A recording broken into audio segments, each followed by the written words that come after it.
ધાનેરા ખાતે પવિત્ર બ્રહ્મધામ ગાદીપતિ શ્રી તુલસારામ મહારાજનું ધાનેરા ખાતે આગમન થતાં ધાનેરાના લોકો દ્વારા તેમનું ભવ્ય સ્વાગત કરવામાં આવ્યું હતું। ધાનેરા નેનાવા 3 રસ્તા ખાતે ધાનેરા નગરપાલિકાના પૂર્વ પ્રમુખ બળવંતભાઈ બારોટ, પ્રેમાભાઈ તરખ સહિત મોટી સંખ્યામાં લોકો ઉપસ્થિત રહ્યા હતા અને તેમનું ભવ્ય સ્વાગત કરવામાં આવ્યું હતું।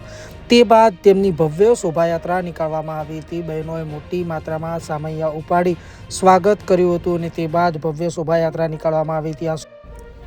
આ શોભાયાત્રા ધાનેરાના જાહેર માર્ગો પર ફરી ઓસવાલ ભવન ખાતે પહોંચી હતી, જ્યાં ભજન સત્સંગનું પણ ભવ્ય આયોજન કરવામાં આવ્યું હતું। ભજન સત્સંગમાં પણ ખૂબ જ મોટી સંખ્યામાં લોકો જોડાયા હતા અને પરમ પૂજ્ય મહારાજશ્રીનું આગમન થતાં ધાનેરામાં પણ એક ખુશીનો માહોલ જોવા મળ્યો હતો।